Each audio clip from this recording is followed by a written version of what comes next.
on, say it loud. All right. Listen. This is my Bible, God's holy word. It's a lamp unto my feet, light unto my path. I am what God says I am. I can do what God says I can do because the promise of God belongs to me. I trust God's word. I believe God's word. Good morning, friendship. Good morning. I can hear. I said, good morning, friendship. Good morning. This morning, I am delighted. We're doing a little thing. That's enough, Mike. I got an interview.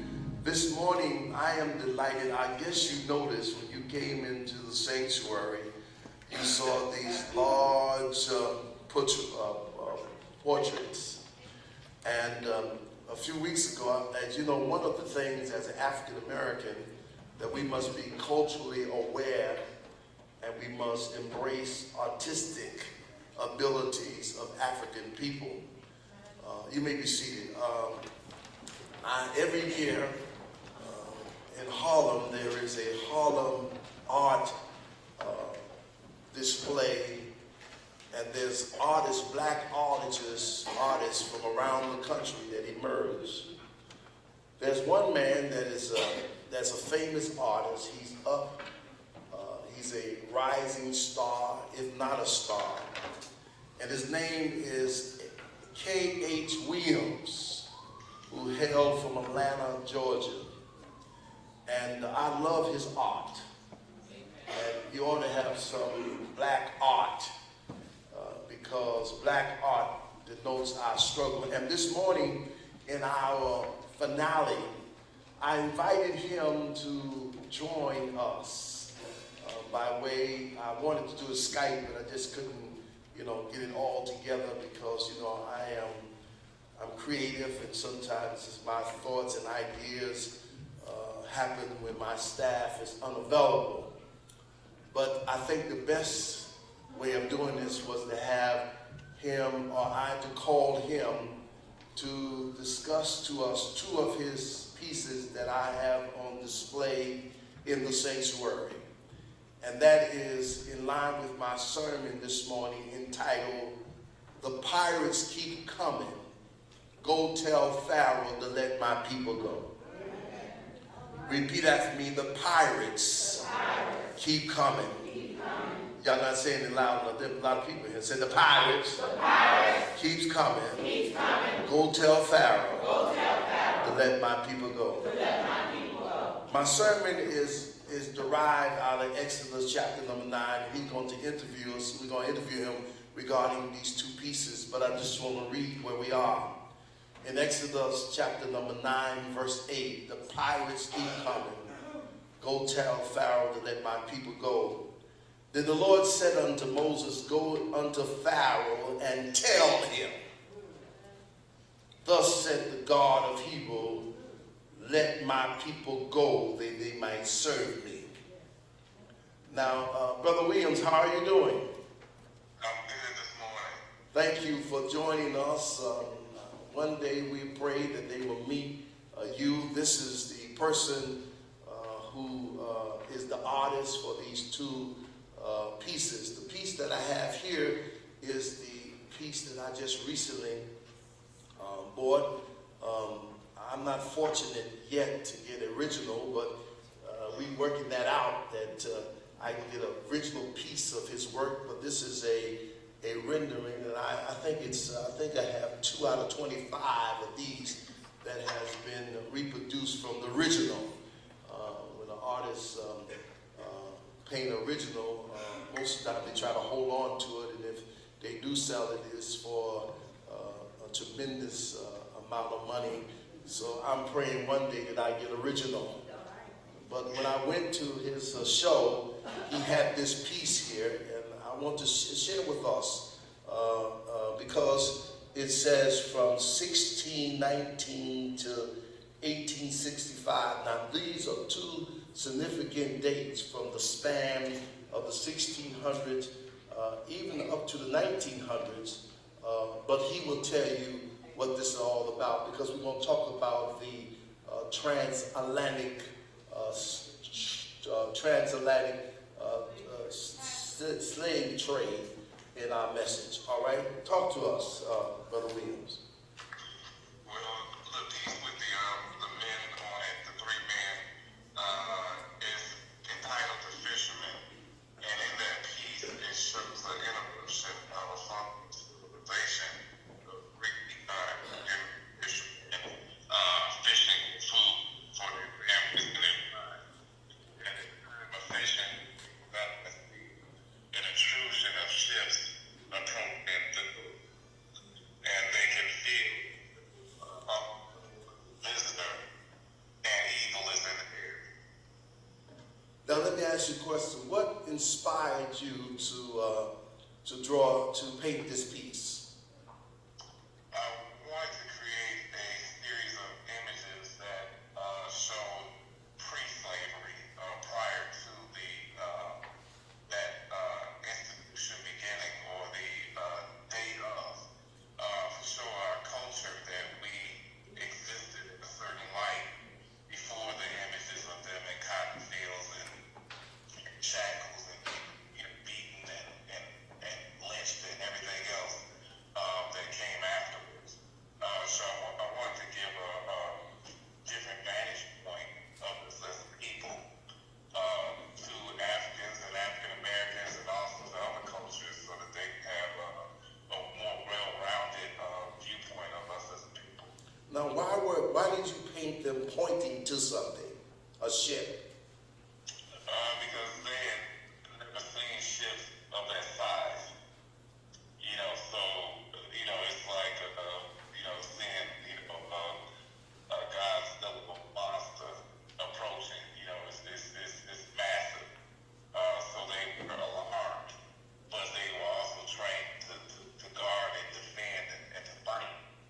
So they know that that's an unwanted visitor.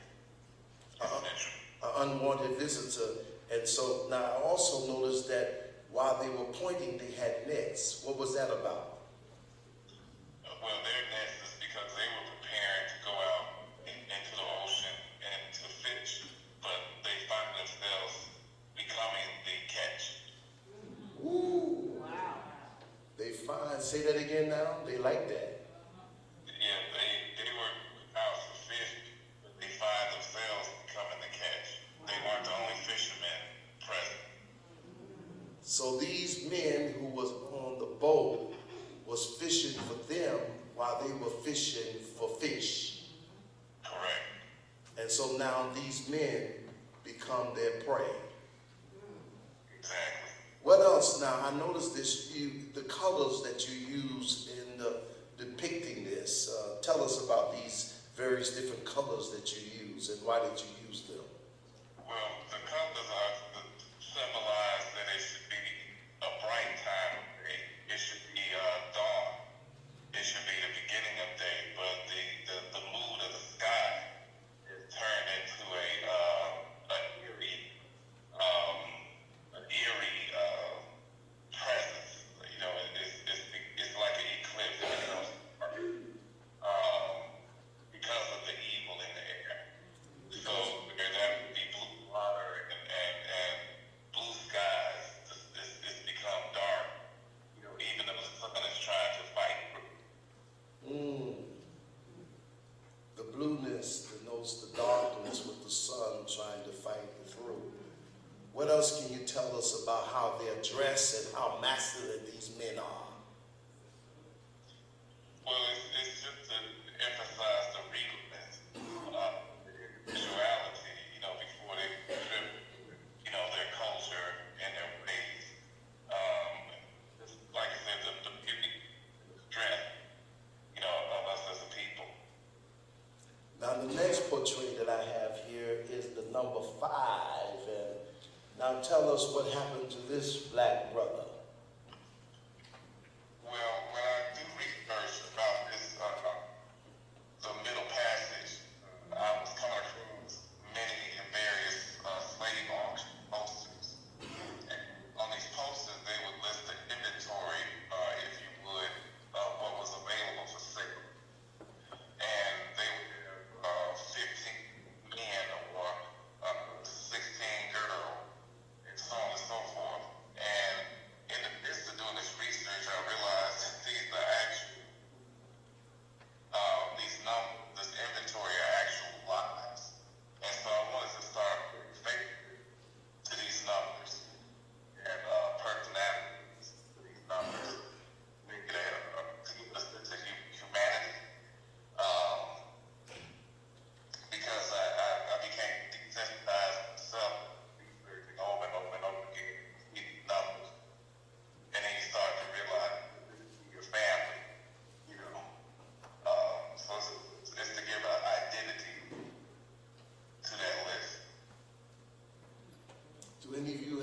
questions you want to ask this artist about his work? If you do, you may come forward. I'll take a question or two. Is there any person? Do y'all have appreciation for this wonderful art?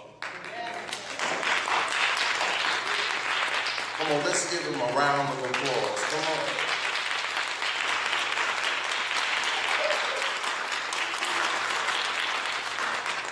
And when I talked to him, he'd never been to art school. This is a gift. Wow. Is that right, brother? This is a gift that God gave him, and he has done. And you need to look for his work. A.H. Williams. Hopefully he'll be in town again, but his work is everywhere. I was in New Orleans at our clay, Omega Psi Phi Fraternity National Clay, and I saw his work, and I said to him that his work is quite pricey with dealers. He himself is not as pricey as he is, so his work have great value. But thank God for this black man who paints on canvas our story, and he paid it accurately. Thank you, my brother. I'll be talking with you, and like I said, I appreciate you, and I look forward to the day where I can have me original paint of A.K. Williams. I'm serious about it. Give him a round of applause. Come on, everybody, on this grand finale. Thank you, brother. God bless you. Isn't that wonderful?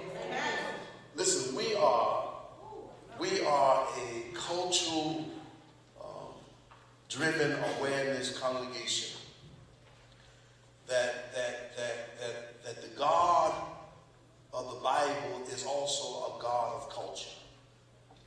And so oftentimes we have been deprived of celebrating some of the wonderful things that occurred in our own culture. And so this morning I want to just teach you about this whole lessons that occurred to people of color from the 1600s to the 1900s, which is called the transatlantic slave trade. It was an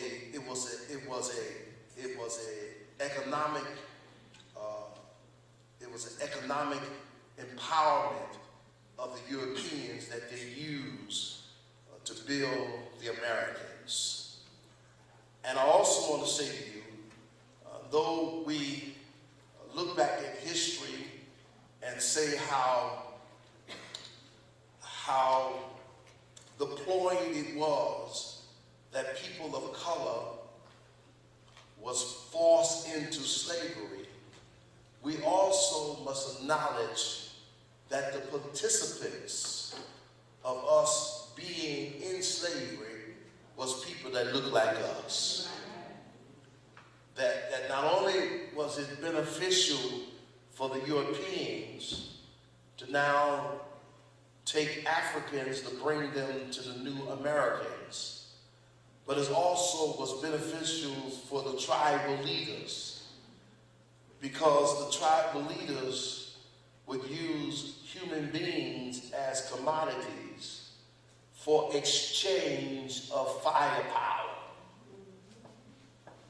That the Europeans brought to the Africans dynamite, guns, and bullets.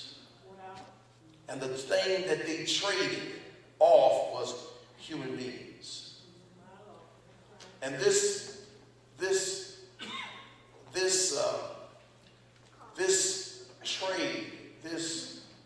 trade began as a means of building economics in the Americans. Now think with me, slavery did not just begin with Europeans, but it also began, the first record of slavery started with the Portuguese. And these Portuguese people, many of them have have some of our resemblance in terms of our shade. They were not Caucasians per se, but they had melanin in them, like we have melanin in us. And they would enslave Africans to bring them to Portugal. And all of this was building their economy on the backs of human beings. Are you getting it? In the 1600s, as Christopher Columbus began to explore and discover something that was already discovered. Because the Americans had natives, Indian people, that was the first occupants of this new discovered, undiscovered world that Christopher Columbus said he discovered. But when he discovered that, he also discovered when he landed in this hot hemisphere that Europeans didn't have the wherewithal to withstand the heat. That the climate and the atmosphere in Europe was dreary and cold and mild. It didn't have intense heat. They discovered that sugarcane, that tobacco, and cotton could be grown in this hot hemisphere, but they didn't have the wherewithal to grow it or to harvest. They looked to Africa. And there in Africa, they found tribal leaders who was willing to participate and collaborate for their security, because in Africa they had ongoing tribal warfare. So their mean was to solidify and secure their base. And also this would bring economic capital. The pirates who came to the motherland, West Africa and Central Africa, they came primarily looking for cheap labor. They came looking for cheap labor to bring to the Americans to enrich them of the commodities that would be grown in this hot hemisphere. The tribal chiefs, their motivation was to solidify their base, to expand their base, and to eradicate their rivals. So they thought it was a win-win situation until the pirates would play tribal leaders against each other. And then they would take all the strong men, as these men are strong, place them in a ship in deplorable conditions, stack them top on top, allowing them to expel upon each other their wastes. And 20% of them wouldn't make it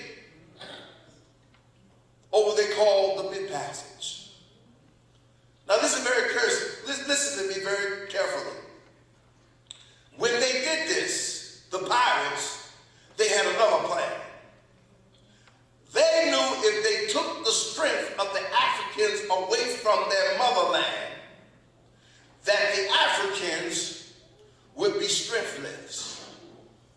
And therefore they would go back to Africa and colonize Africa.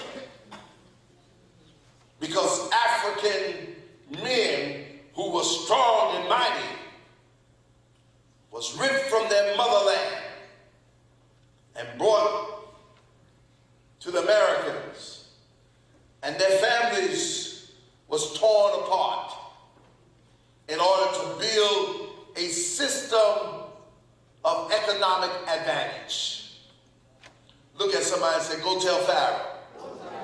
Say it, say, go tell Pharaoh to let my people go. It's very important because this whole idea of this crab mentality has some deep roots that have been rooted in our culture. This idea of crab mentality, as I go up the ladder, once I get top of the ladder, then the people who are under the bottom, instead of you pulling me up, you pull me down. It was born out of this notion of these pirates taking advantage of the tribal leaders. They were thinking that they were securing their base by participating in this slave trade. But in reality, they were weakening their base in order for these pirates to come in to take their land.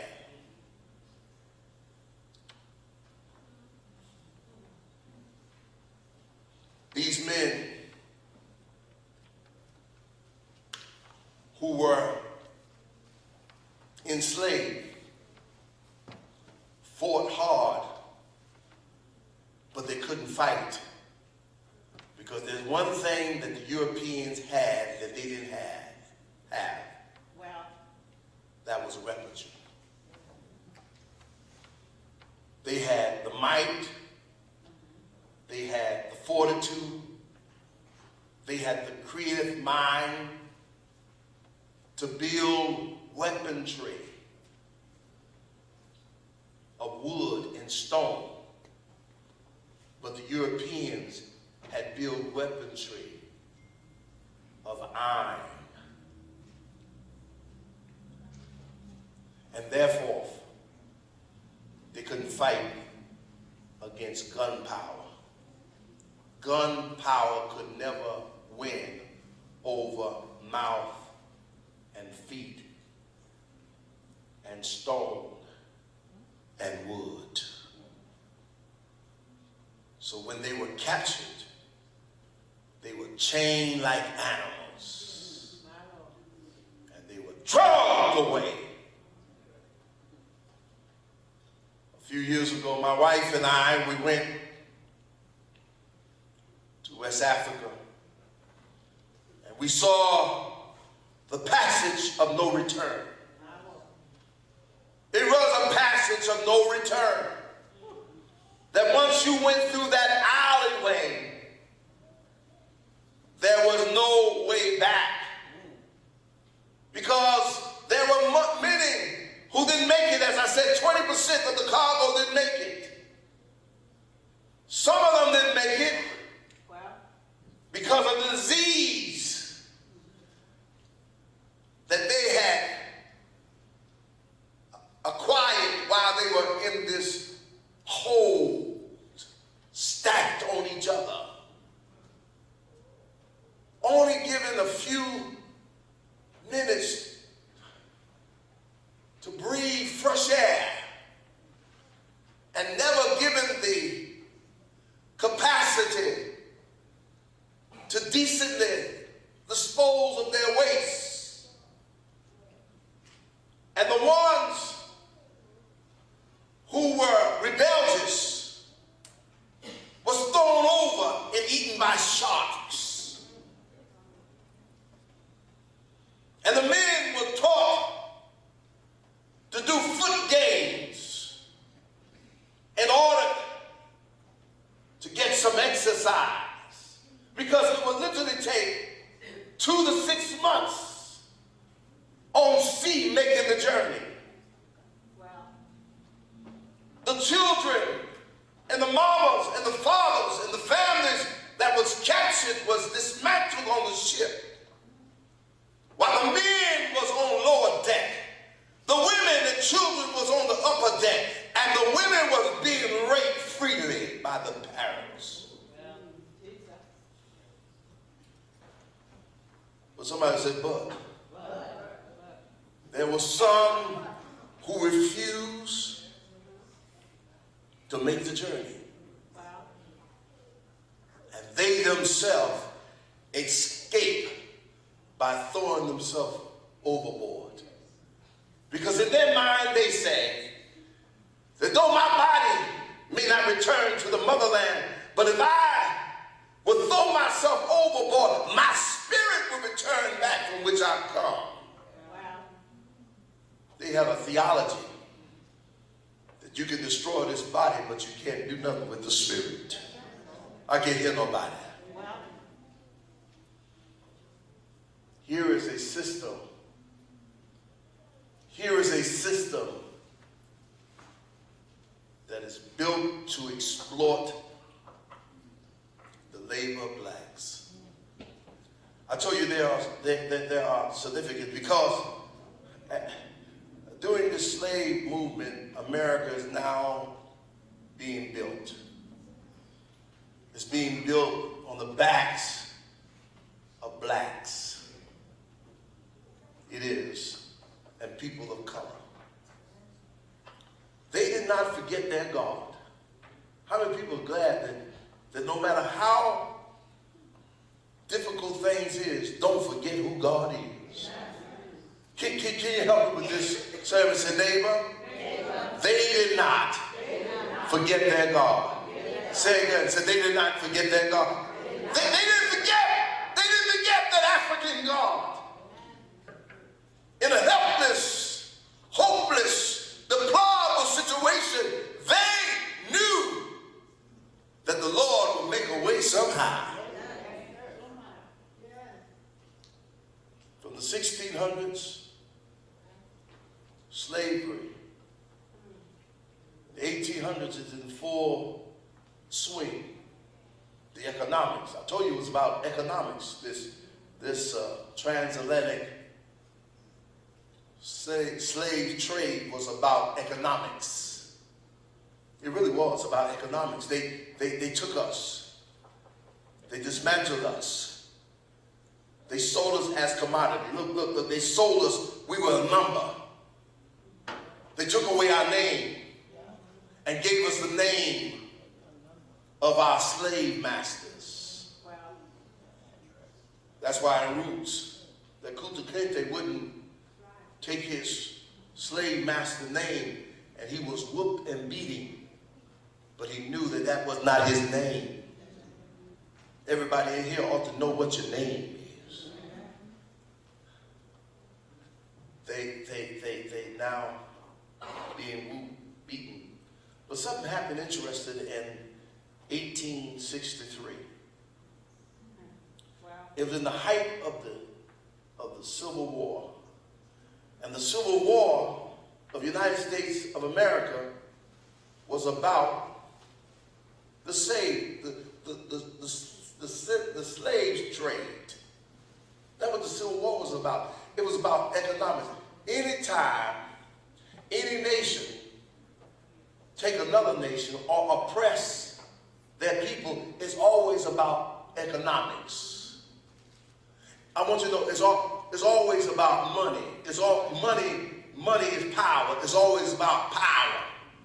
Anytime you have a coup or a takeover, the driving force is about who will control the economics. It's not always about they were frame it as is about being lifting the quality of life and making things better. But the truth of the matter is, it's always about who's going to control the Benjamin. The reason why most people engage in politics is really not about improving the lives of others. It's really about improving themselves. Who's going to control the money that I can benefit?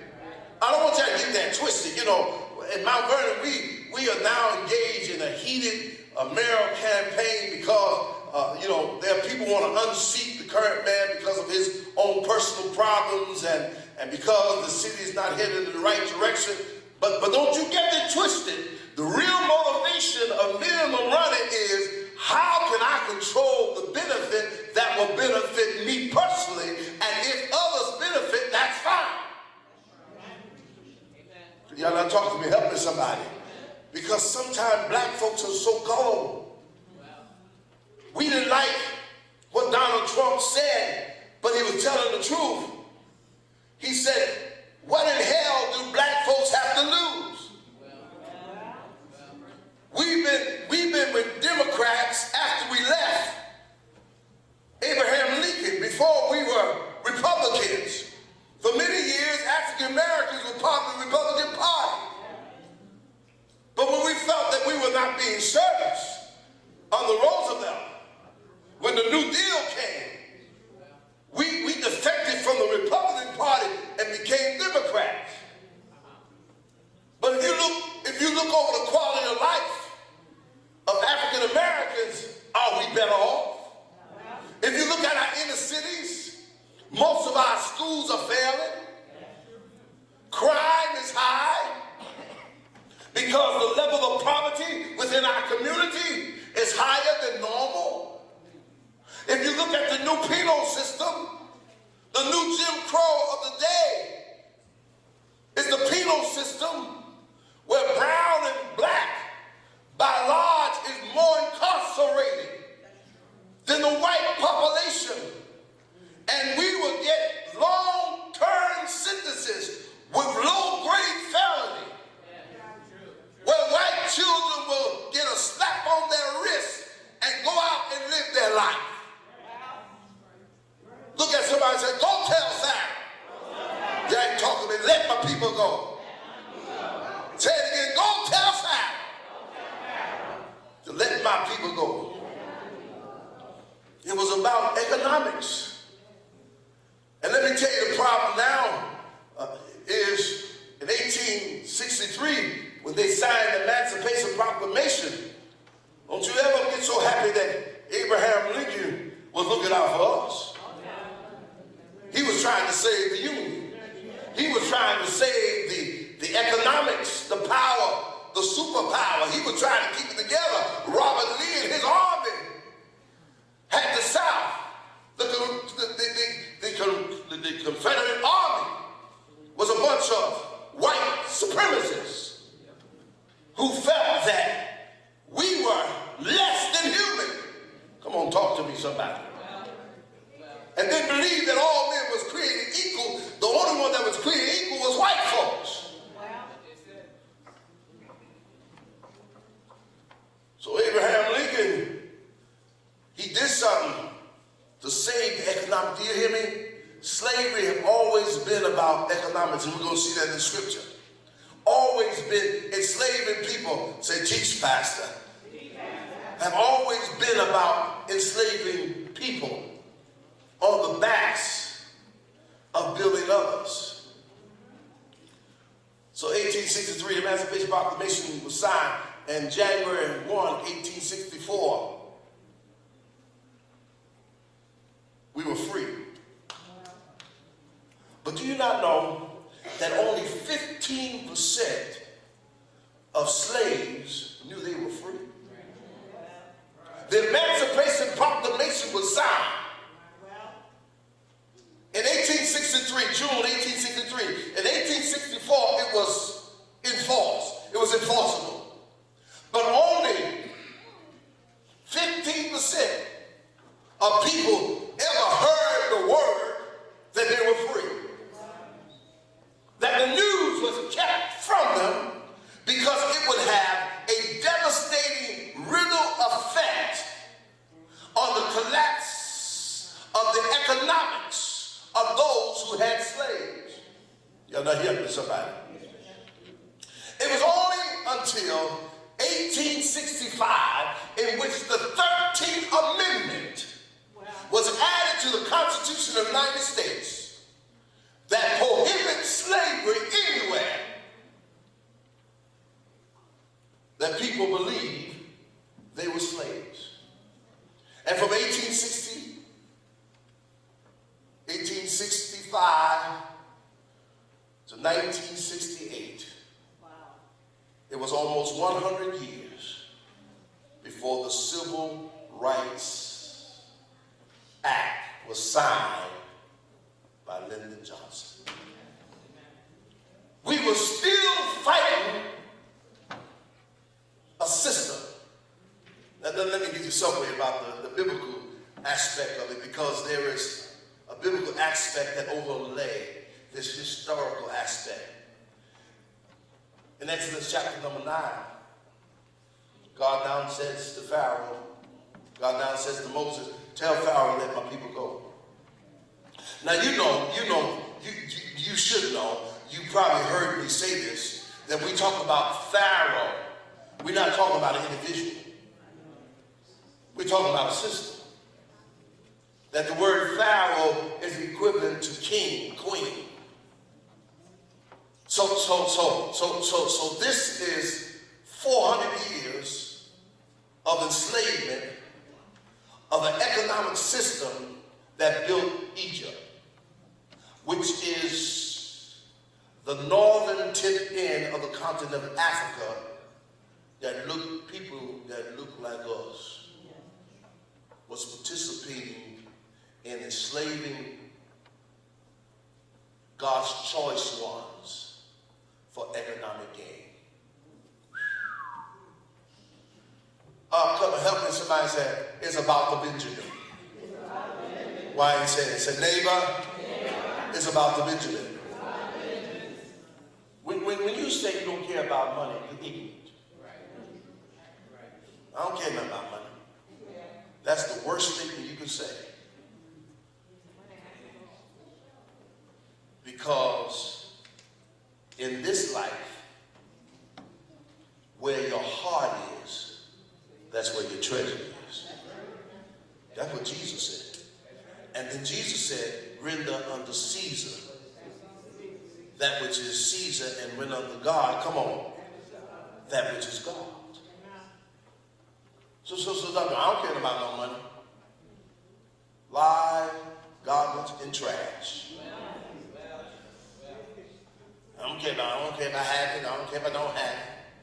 I don't care about my credit, lies, garbage, and trash, because everything in this life is built upon economics. Can I make this live? Even Jesus, after Jesus was led into the wilderness to be tempted or tested by Satan, one of the temptations that Satan did was to place Jesus on a pedestal and show him the kingdom of the world.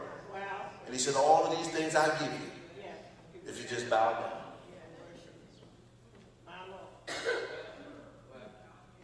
Even Jesus said it. And he never dismissed economics and money. He said, what does it profit a man? Come on, talk to me.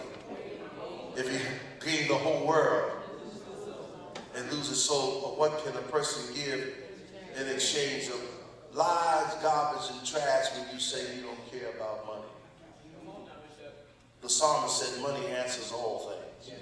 It didn't say some things, it said all things. That's the system that God has placed in. So in 1865, the First Amendment, and y'all should have been the 13th Amendment, y'all should have been in this here. The 13th Amendment prohibited the existence of slavery. That there will be no slave anywhere in the United States of America. However, if you've been to see the film that we showed this month, there was one little clause that slavery was abolished, but a person could be enslaved for a crime that it was appropriate. Now that's very important, because with this new Jim Crow and the building of a new level of sophistication of modern slavery is the penal system. Yes. If you've been here, I would have explained much of this to you. But since many of you were not here to see it, and I hope you go see the documentary, you will discover that the people who thrown in jail for low-level felony get long sentences. And while they're in jail, they're working for big corporations. and they are paid penny on a dollar. Somebody say economics. We are still enslaved. Some of your relatives who was caught with just a little bit of marijuana got 15 years. Caught with cocaine, slap on the wrist. Black folks could never afford cocaine. Or when the epidemic of crack cocaine came along, which was a cheaper grade of coke, you got caught with a bag of crack, you received a longer jail sentence than one who may have had an ounce of cocaine. Because black folks, in the minds of the broader culture, have always been devalued to the point that they see us as a commodity. So when our black boys are killing black boys, it's all right for police officers to kill black boys because black boys don't value themselves. Therefore, why should black police officer or white police officer or the establishment have any value to our blackness? Say it loud! Say it loud! This is the finale of Black History. So in 1865, but from 1865 to truly to 1968, we were still frightened. We were still fighting for equality.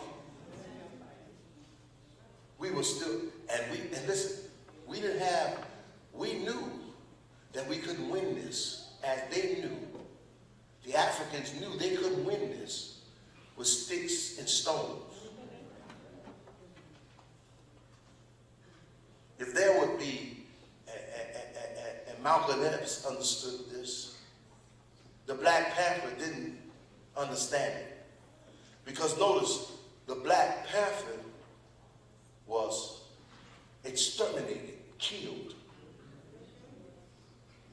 But the Civil Rights Movement lived because the Civil Rights Movement was nonviolence, where the Black Panthers advocated violence. We were not able to win through violence, but we won by sitting down. We won by walking. We won by opening up our mouth and lifting up our hands in solidarity, which we call black power. And our power was born out of us knowing that we would not win with the weapons of men, but we had a strong force. If God be for us, I can't hear nobody. Who can be? How many people know the Lord will make a way? Now, listen. The children of Israel, they find themselves enslaved. But God always raised up a deliverer.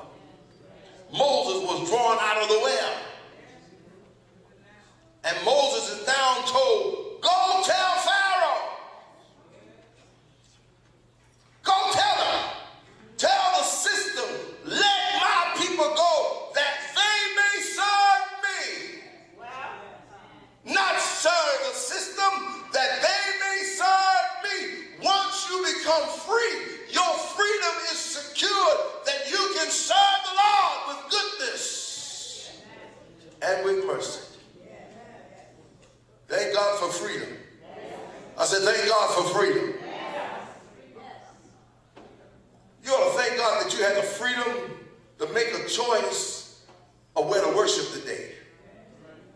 And then that once you made that choice, that you don't have to worry about somebody going to come in here and shut us down. But you have the freedom of worship, the freedom of expression, and the freedom of thought, of choice. Thank God. Somebody said, thank God that I'm free. Whom the Son set free is free indeed.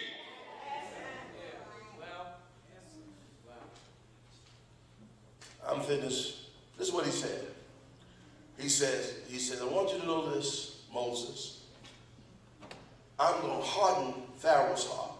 And this is powerful. He says, I'm going to make it difficult for Pharaoh to let my people go. Why? Because it's all about the Benjamin.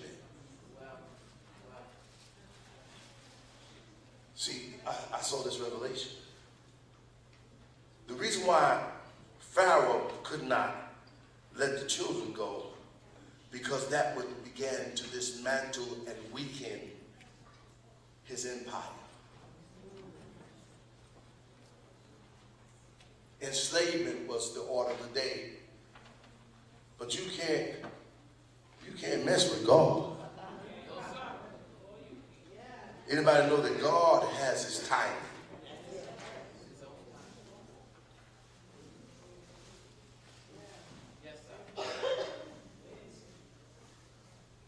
God told Moses, he said, hey, Moses, he said, I heard, I've seen, and I felt.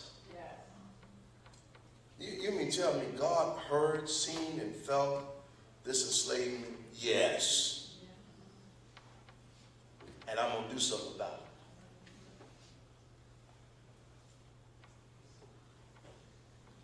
The United States of America has not been favorable to minorities. And even now, and many of us, I included, was under a false assumption that the election of a first black man to the White House would change decades of racism. I mean, when Barack Obama was elected, it was just people who never dreamed the thought of a black man in the White House was shedding tears.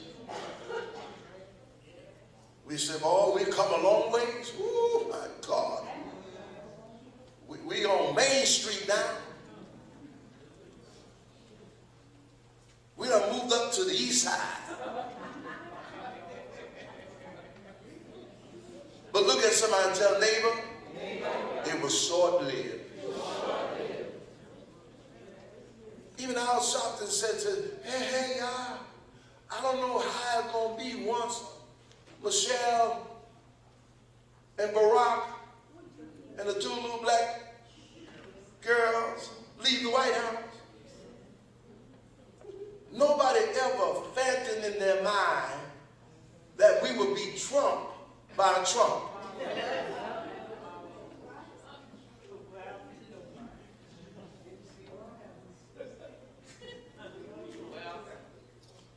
And that the only high-level position that we hold is Ben Carson, who is the Secretary of Housing, who you hear very little from. Out of sight, out of mind. We don't even know he's there. He's still there.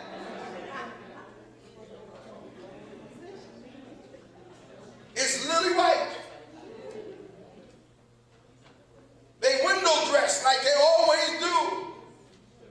The thing that happened to us, Brother George, this is what happened to us. In the 50s and 60s, all of us was in the same boat.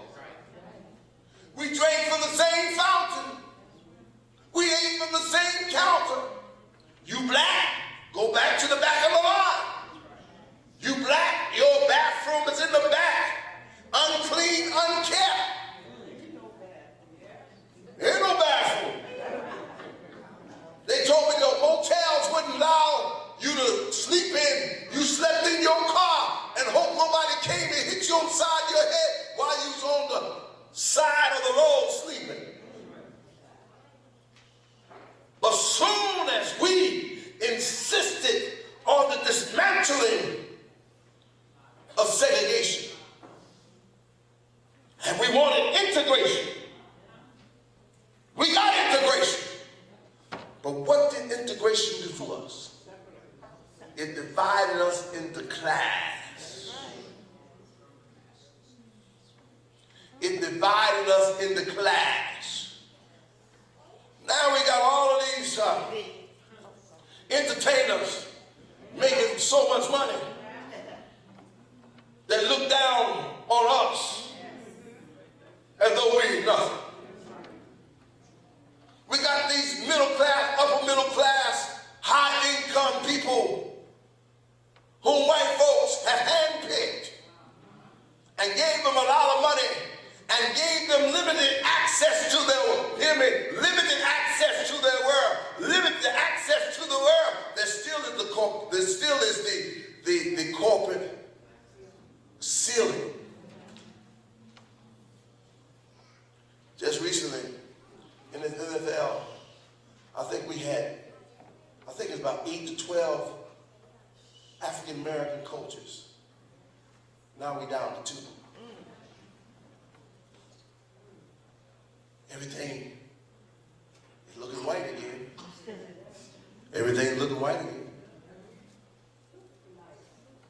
When you listen to Trump's budget, he's taking more and more money away from the people that need it the most and giving more money to the rich.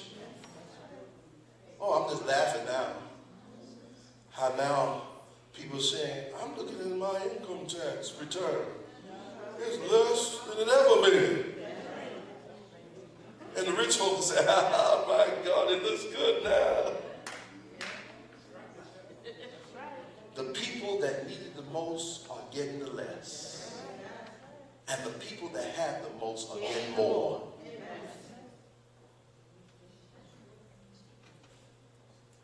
You know, right now, black folks don't even go to church no more. They don't see the value of church. They in their society clubs.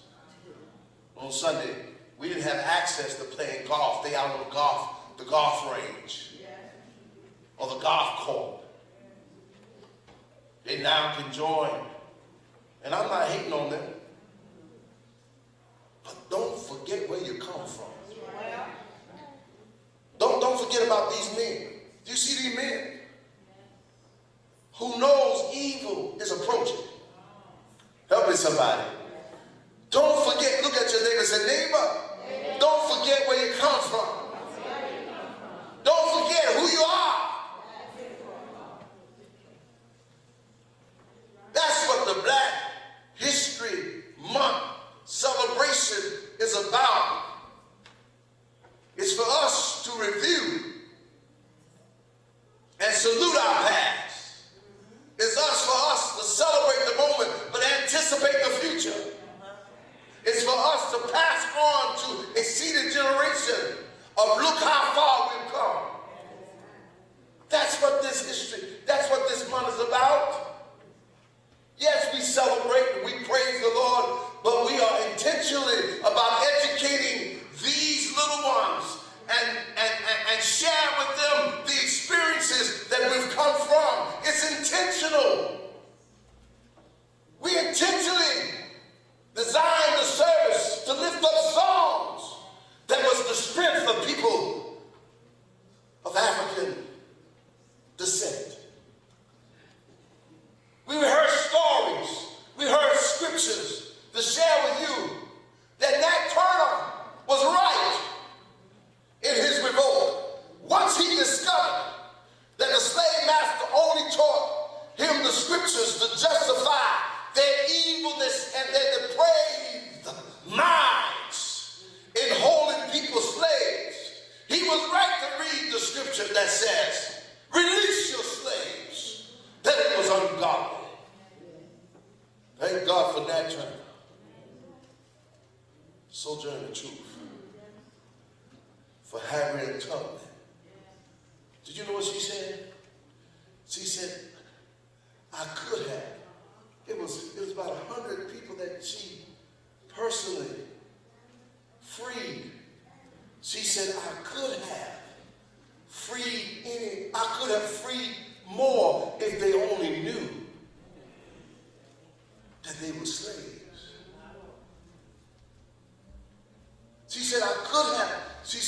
said, the agony and the pain that I possess, I could have free more if they only knew they were slaves. I apologize. I took a long time.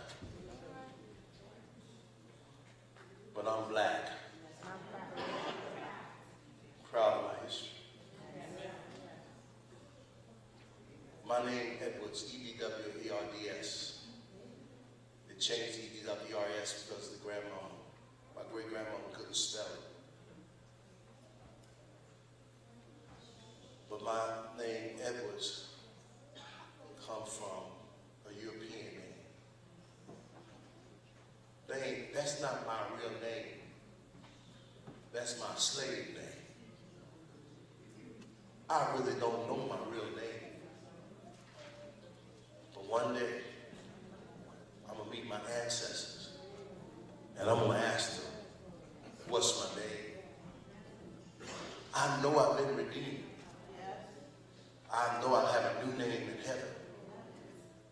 But what was my name?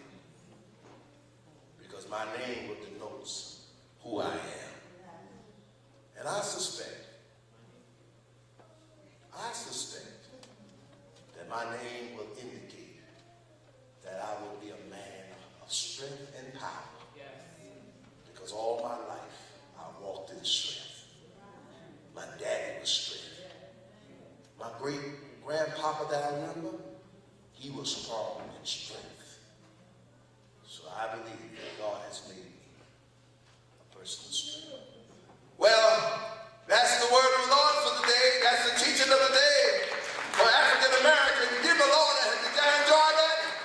Say it loud. Say it loud. Say it loud.